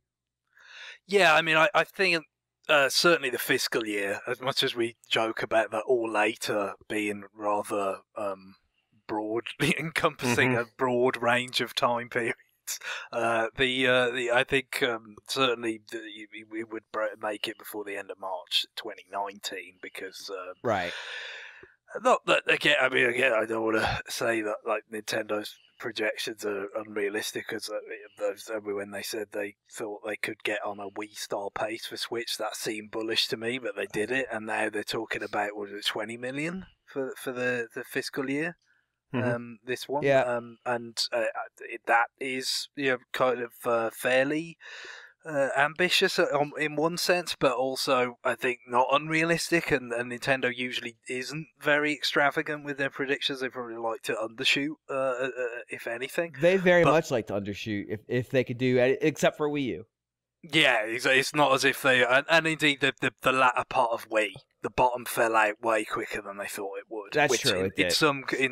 And DS, and to some extent that kind of was the context and kind of the prelude to some of the problems they had with Wii U. And right, we gotta get the Wii U out. Was part of so they're certainly not infallible in that regard. But I think point I'm getting to is that in order to pursue that goal, Pokemon needs to be part of what gets you to that number. Yeah, it's a big part of the equation. And so it really does need to get here, certainly within this fiscal year, to be able to help contribute to that figure. Ideally, in the calendar year for the holidays around the world, that would be nice. But so it's not a huge shock that we're starting to hear about these things. Of course, the way they handle announcements with Pokemon is a little bit different, because you might see, well, are we talking about announcing it before E3 for? But because of the way they handle Pokemon, sometimes you do get these kinds of announcements that are a little bit out of step with everything else that you. These announcements don't technically come out of Nintendo; they come out of the Pokemon company, and they decide when they want to do it, and that's not always to Nintendo's benefit, because Nintendo's only a 33% owner of that company, a very major stakeholder, but they're not everything. And there are definitely times the Pokemon Company has done things that Nintendo probably wishes they wouldn't. But, such as releasing Tembo the Badass Elephant on every platform that's not Pokemon Nintendo. Company. That's Game Freak. Game Freak, the developers. Sorry. Another one of the Pokemon Company's owners. Yeah, it's the tangled web of Pokemon is convoluted at best. The ownership structure of that stuff is goofy in a lot of ways. But basically, they've got...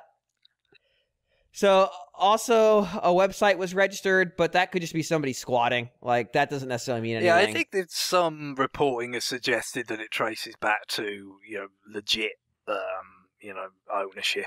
But, again, I don't know. I mean, I'm in no position to be able to judge the veracity of that myself. So it would be an incredibly boneheaded thing to have not registered that ahead of time. Yeah, certainly. Although I do wonder whether that would actually be the localized name. I would assume that could change. That as of now, that is the reporting. That is the localized name. That they are very explicitly invoking Pokemon Go. Yeah. I just the let's go bit. It just kind of that seems like more of a Japanese name. That doesn't mean they've brought across some names. I mean, nothing, not like Bravely Default or Octopath Traveler level, but Nintendo have brought across some very Japanese names before, so it wouldn't be a total shock. No, it would be. It's a bad name. If that's the name, that's a bad name. But I guess the other thing to mention is that it's odd to kind of separate the versions by these sorts of kind of lesser Pokemon rather than elements associated with legendary Pokemon. Yeah, and they almost to do it by name as well. Yeah. Now, why it's not? There's no elements. There's no Diamond or Pearl or anything like that. I mean, Eevee literally doesn't have an element. It's a normal type. Yeah, because it can be, once you evolve it, it can be a lot of different kind of types depending on what stone you use or whatever. So, but it's, that's kind of interesting to me, that component of it, because you've got to go back to Red and blue, green, yellow to go to when it wasn't the legendaries that were fronting the games, which is kind of so it's a bit of a different approach in how you market it.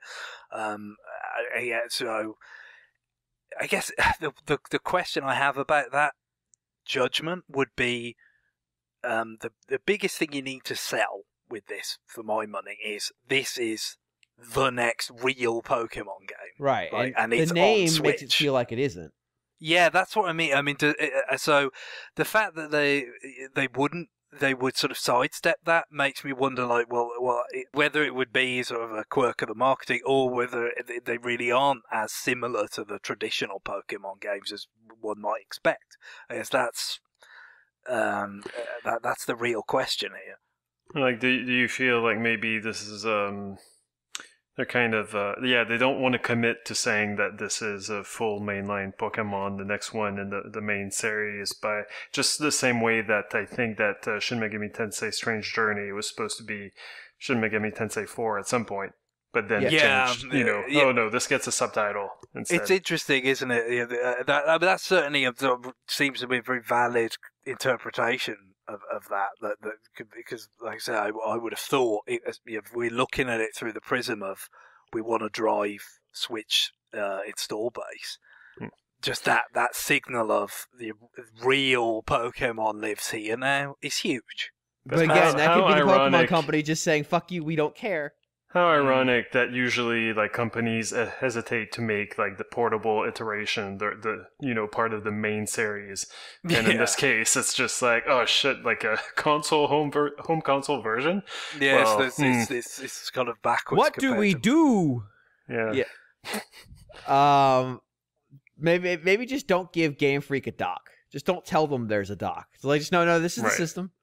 It's fine. Everything's fine. You can do this, guys. You can make the same game for 4 years on this system every year, twice in a row, and sell it to people. They'll buy it. Don't worry. Everything will be fine. What do we do with only one screen? You'll figure it out. You've been here before. It's been a while. I like the idea that they're panicking because they've only got one screen, and like somebody's come to go like, no, we've done this before. Guys, because again, it's just there is such obviously MASB is still about Hey You Pikachu, which is you're going back a long way to N64, but there's been since those days such a continuous stream of Pokemon branded games of all different sorts on Nintendo's consoles as well as their handhelds, and they weren't enough to make the GameCube a huge seller or the Wii U a huge seller. So it's not just the Pokemon name alone that can have the effect that presumably Nintendo's looking for. It's specifically the mainline games, and so it would be odd to me if they really were in every sense the natural successor to Sun and Moon, but they didn't call it a name that suggests that.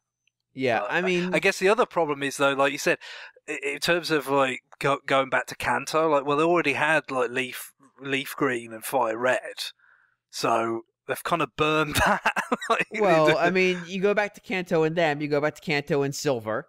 Silver's been remade as well. It's Soul Silver and Heart Gold. Yeah, it's like we've been to Kanto a few times. Kanto is covered ground.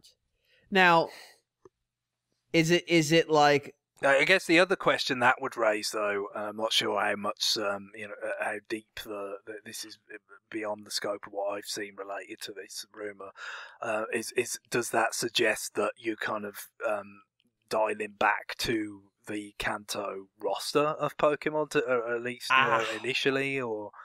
I don't know. That would be the thing to me that might actually cause perception issues more than anything, because then you're saying like, well, no, this is Pokemon Light. It reminds me, or a reboot. I mean, reboots are in.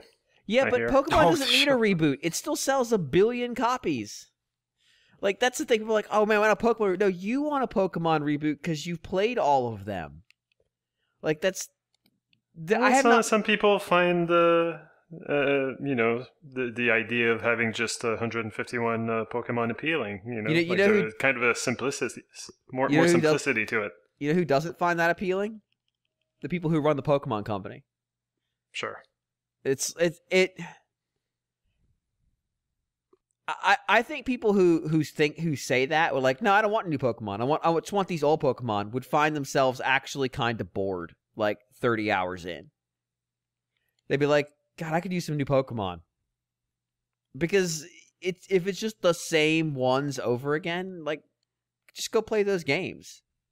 Or the remakes of those games. The idea that the visual fidelity would be at a level that you hadn't seen before might be appealing in some case. Like, it's kind of bringing it to life more so than it's ever been before. And there would be like quality of life improvements. But that 150 is like, oh, these are the Pokemon that matter to me. That only applies if you're like 30. Yeah, there's a particular age group that's true for. Well, I guess also then you've got the people that play Fire Red and Leaf Green as well. Yeah, but those games have all those Pokemon in them, not just they focus on the original. They do, but it's got all the other ones, and Fire Red and Leaf Green is also like 15 years old. They generally don't like go backwards, like in that way. No. So I take that on board certainly, but I'm not sure just in terms of the development angle in terms of taking it up to Switch, relatively condensed timeline based on in the past they've been quite happy to wait and for quite a while before they move to the next iteration of Nintendo hardware, like Diamond and Pearl were 2007 in the West, I think maybe, and then 2006 elsewhere in Japan. I mean, it depends on how ambitious this game is too. Like if that too. But I wonder, perhaps if the roster were kind of a league dialed back, maybe initially. I mean, we've seen. I think that. Yeah, I guess, but we've seen with games like Splatoon and ARMS and that Nintendo, and again this is Pokemon Company kind of entanglements is a bit different, but rolling out content over a period of time is somewhat something they've got comfortable with. But those are all live games. It used to be, they used to be. If it's in a box, it's got to be complete. But that's all live games. Pokemon can't be live. Pokemon can't be a live game? I mean... yes, I think that explicitly. Because that's not what those games are. Like, there could be a Pokemon live game, but that's not going to be, this is the next one in that main it's not going to be the Pokemon. But I guess that brings us back to the question whether this is the Pokemon game or not. If this is the Pokemon game, it is not a live game. It is not, because think about it this way. I've put 100 hours into Pokemon. Oh, now they've rolled out my favorite Pokemon? Fuck you.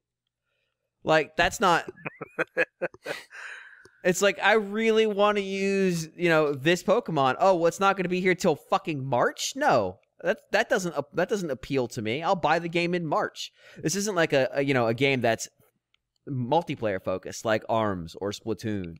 Well, but going back to what MASB wrote in this question, in his nonsense question about fucking Pokemon. He says, what is the most important thing you hope these games will deliver on?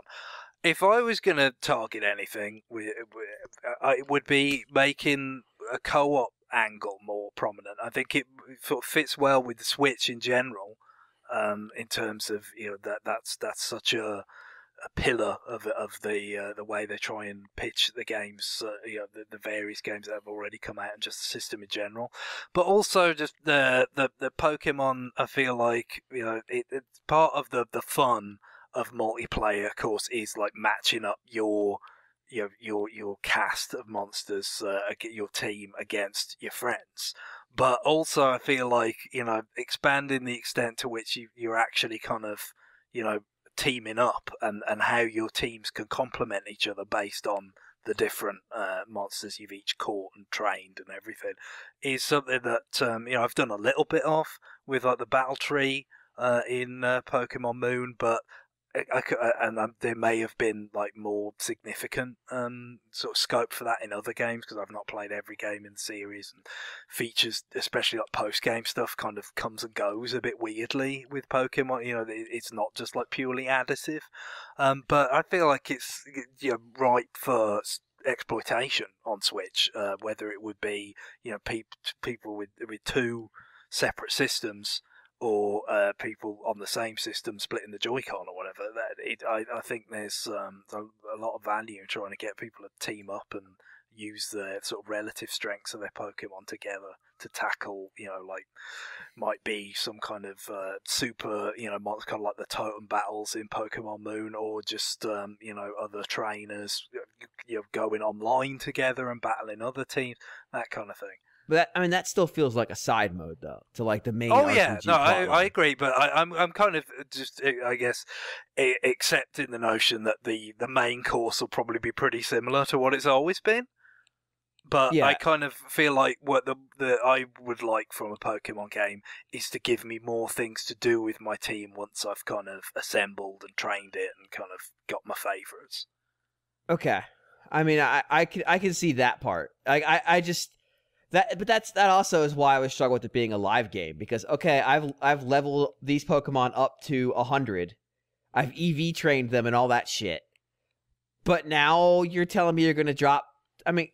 Yeah, some online style games do this, but like, now you're going to drop 20 more Pokemon on me? Or 100 more Pokemon? Or 150 more Pokemon?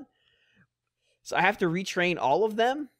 Like, And also what they've done with types and things would make that quite difficult, because they've changed up a lot of the type structures, and if you didn't have some of the types represented because they weren't in that initial 150, well, basically, you're going back to the problems that the original Pokemon had, which is like, hey, guess what? Mewtwo's too powerful because Psychic types is broke.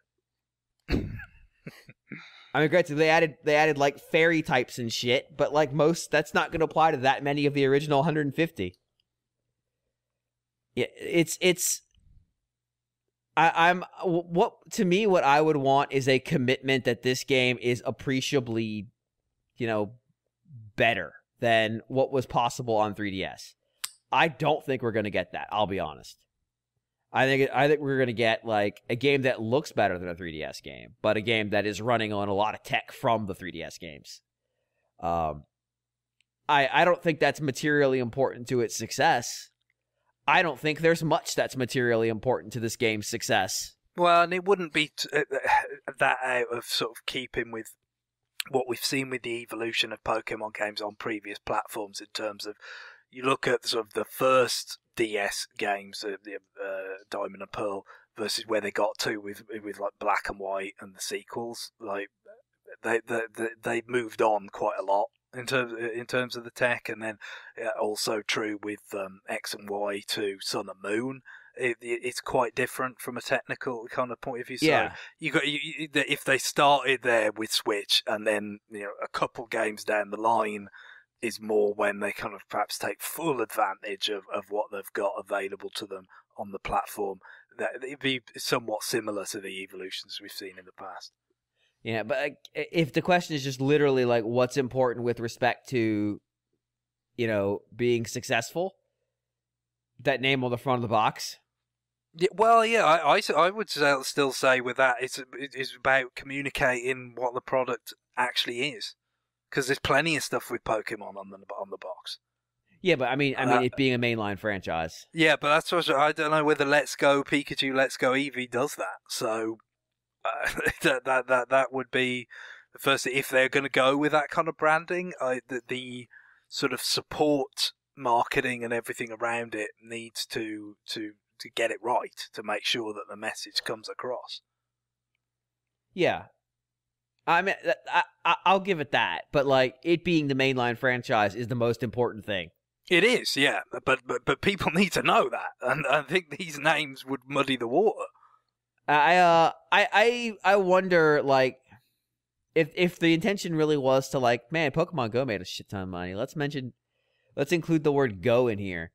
Like, that's craven enough to be a Pokemon Company idea. Well, I mean, like, they had the Pokewalker for a while. Like, why couldn't Pokemon Go kind of do a similar function? You just transfer some of your, data, your walking data or whatever from your phone to the Switch game. Because I don't know how much money, like, what cut the Pokemon Go money makes for them. I mean, I could probably look it up if I really fucking cared, but I don't.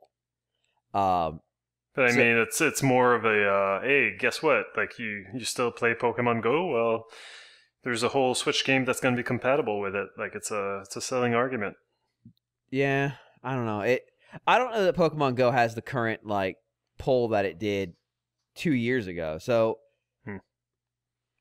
now, granted, I don't know that we're gonna have another Pokemon Go Fest situation either. So maybe that's better.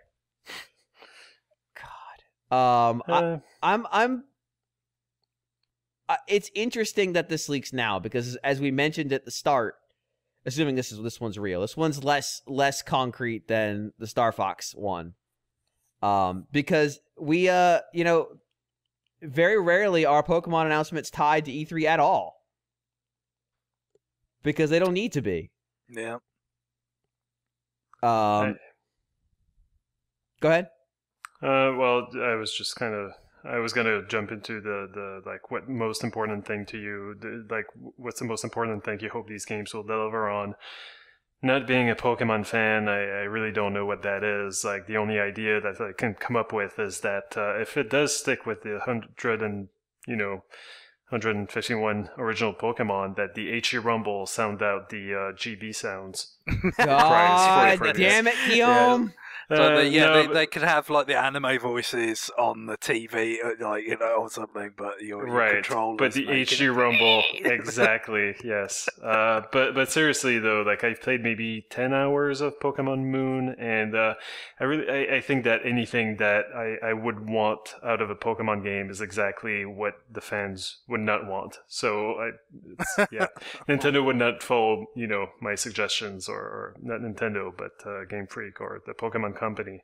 Like I wouldn't want a game that kind of gets rid of most of the grinding, so that's kind of antithetical to what Pokemon is. Like I don't really care about catching them all.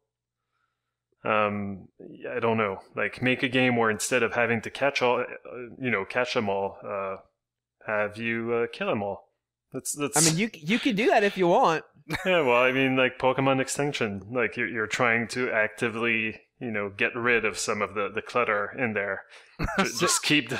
That is, a lot of people don't know this, but that is actually what the Metallica's debut album was about. Excellent. Guillaume is just setting up the grounds for Petamon. Oh, God. I guess I don't really want anything out of this game. I'm probably going to ignore it because it's not good before me.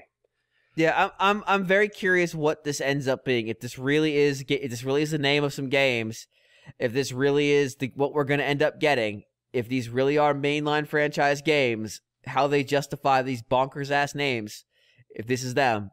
Now the 2 Pokemon selected, I fucking get it. Pikachu, I get. Obviously, it's the franchise mascot.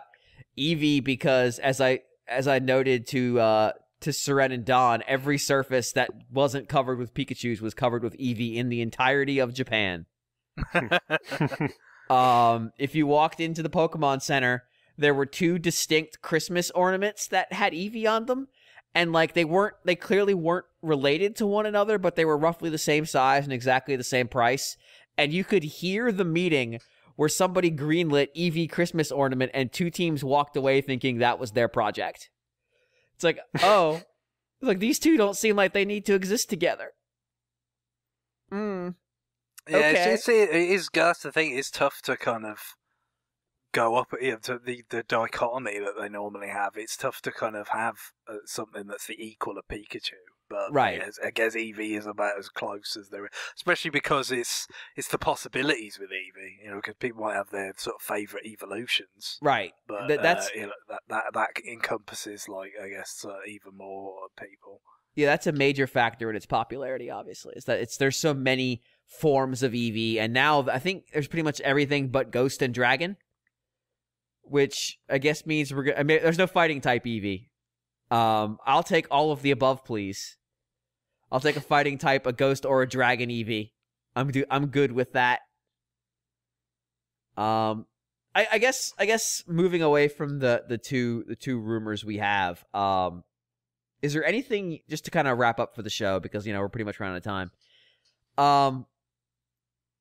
is there anything that you really want out of the E3? We'll do predictions, I guess, because we fucking have to. We did predictions at the start of the year. Well, no, I want to do predictions right after all the rumors. I think a preview is more... I want to do predictions after all the rumors are out, so we can be right for once. I think a preview is more what you're looking at.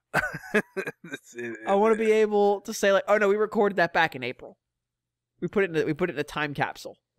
They can release it on June 13th. But going to be there, like I'm really interested in Smash. But I'm not interested in playing it because Nintendo's put out ticket reservations ahead of time to get to play Smash because the E3 is now a public show for some stupid ass reason. No, it does. I mean, yeah, just based on what John and Johnny were saying last year about getting to play Mario Odyssey. I mean, I guess all those ridiculous lines is what's spurred this. Yeah, I mean, it's what theme parks do. It's like their most popular rides you can reserve ahead of time, and then it's like, it's your time, get on the ride. But, I mean, Nintendo needs to do it not because they want you to spend more time spending money. It's because they don't want their booth to turn into nothing but lines. It'd be completely impassable. The fire marshal to come yell at them. I anticipate that pretty much the only time I'm going to get to play Nintendo's games is during our press availability time with them. Because, like, in those you're up in a quiet-ish space. There's just kiosks set up, and you're on a schedule. It's like you've got 30 minutes up here, then you got to get out. But if they pay attention to you, even if they do pay attention, I've never actually been thrown out. Right. That sounds like a challenge. Well, yeah. I mean, I was up there. Throw me out if you dare. I was up there for like double my time one time, and they're like, "Oh, hey, you're still here? Yeah, okay." It's like they acknowledged I was still there. It's like, yeah, I'm still here. I think I had an appointment down, like, in the booth next door to them, like, 30 minutes after that one was up. I'm like, yeah, I'm not going anywhere. I'm just going to hang out here until I get thrown out. But, that sucks, because one of the cool things about Smash for Wii U when I played it, and 3DS, was that I was able to play it 3 or 4 times over the course of the week with different people, trying different stuff, bringing back... evolving my experience with it, playing it 2 or 3 or 4 times and saying, okay, let me try some other stuff. Now, the evolution of the Gust Bellow fellow didn't happen until after the game was out, but... Yes, so take note, time travelers. If you're looking to eradicate that from the time... Right, I'm not going to tell you when you need to find it, but it's out there. But getting to see the game and kind of, play it multiple... especially a game like that, multiple times... means a lot. A racing game, assuming that Star Fox Racing is A, real, and B, there. A racing game is the kind of game you're going to need to play a couple times because the demos are very short. Yeah, the first time that you played demo, you just basically play with the horn that's on the gamepad, and that's basically it. That's kind of the main takeaway of your experience. That's what crazy people do. Yes. You're gonna not be very good the first time, and you're gonna want to get better so you can see more of the demo or understand it better or kind of play with more of the systems. Especially, I'm pretty sure I won my first race playing Mario Kart 8, but despite it was like your favorite movie, Star Wars Episode 1, where there we go. You just start. He's like stuck on the starting line for ages, but instead of sabotage, it's just someone going beep beep. Yeah. To be fair, though, like I played New Super Mario Brothers one time, and I was the only person who was in that. When the question was, "Do you play Mario games?" I've never played one before. Was the answer for the 3 other people. We did not have a good time. And that's the other risk. If you're just standing in line to play a game that's multiplayer, you might get stuck with some people you just don't want to play with.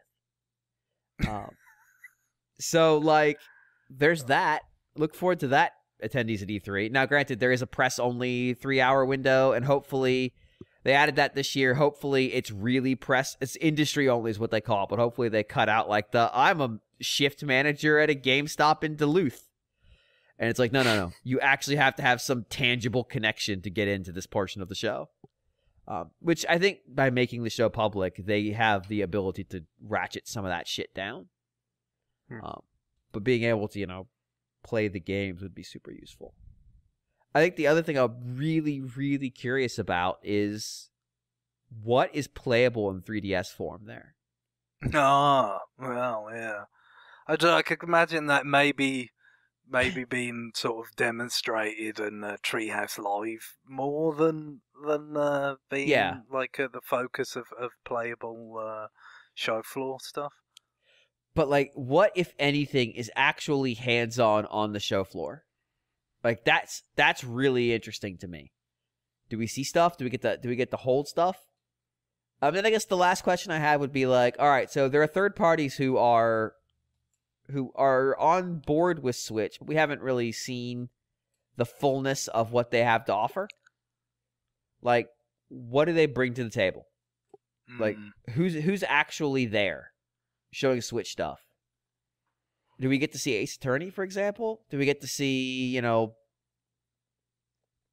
don't know. I'm trying to think. What do we get to see? What Namco Bandai's working on? Because apparently Namco Bandai is having their games remade by Nintendo at this point. So like, jeez. I think the third parties could be some of the most interesting stuff to come out of it, because talked before about Nintendo when they're doing better, they tighten the time horizon right on what they talk about, and the fact that they are doing well commercially with Switch. They already have some things that they could update that are outside of presumably the current fiscal year in Bayonetta 3 and Metroid Prime 4.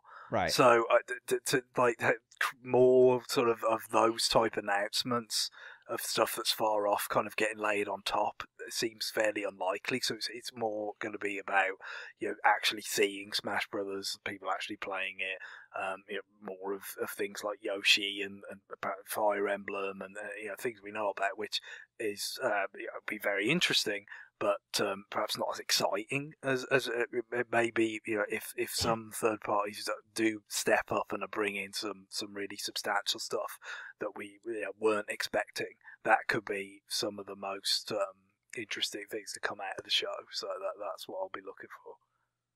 Guillaume? Not paying really that much attention to the hype, and I guess I would want to see what if anything the bigger third-party publishers and developers are working on. But right now, like I'm kind of I'm having trouble even like going back to like I had been planning on getting the Wonder Boy game at some point eventually when it was on sale. Right now it's 50% off, but there's I can't see myself having the time to play it if I were to buy it.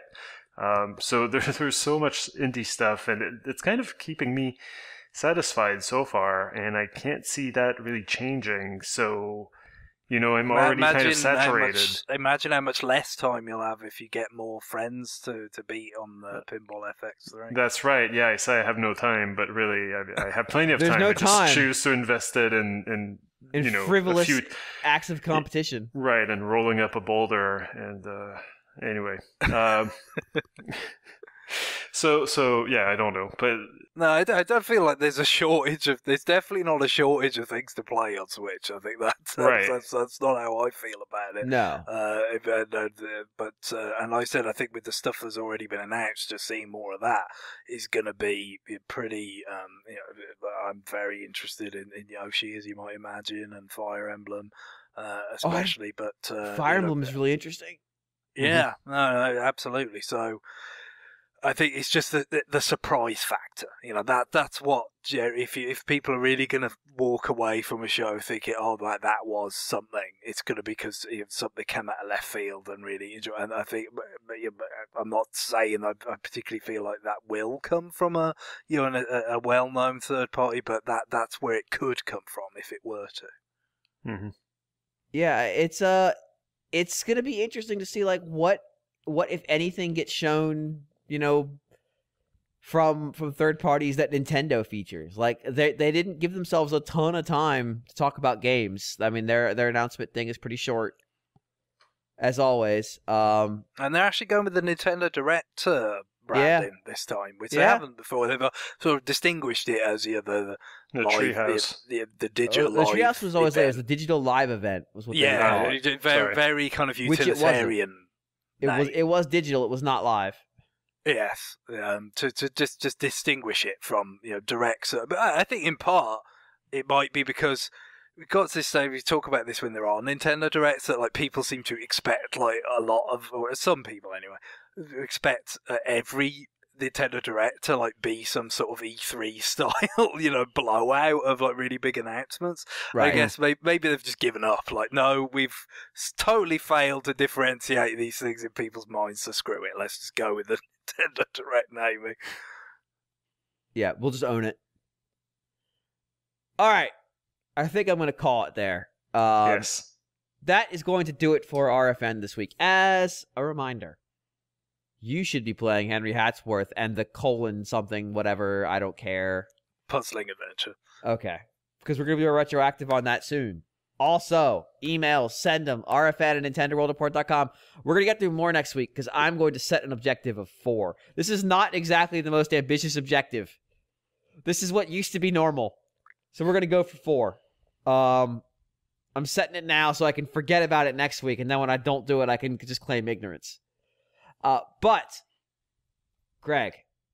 Yes. You are about to unlock, like, the second seal into the portal of hell by doing something that's... Could somebody just give me the code for all the other seals? Let's just get this over with. I think you're just mentioning this. Yeah, but we had an email from Ben in response to a previous email that we with the relative merits of retro gaming shops in Paris and London was discussed, and Ben very much sort of substantiated the account that we heard that France has much cooler retro game shops than we do here, apparently, and sort of like a de facto museum of PAL games and stuff that you could see there that you perhaps won't be getting here. But it inspired Ben to request a song from a certain Dr. Lautrec and the Forgotten Knights game, which came up last week. Oh, they're forgotten, all right.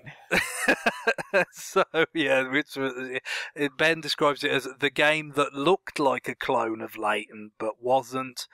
It's not a good game, but I like it. That's what he said. So he wanted to have the music that plays as you explore Paris in the game, which took a bit of tracking down, but I thought I'd use it here as well because not only is it just nice in its own right, but it reminded me a fair bit of the Millennial Fair from the opening of Chrono Trigger, which can't possibly be a bad thing. And it seems appropriate enough for exploring the City of Light, so I hope everyone else will enjoy it too. All right. Bye, everybody. Bye. Bye-bye.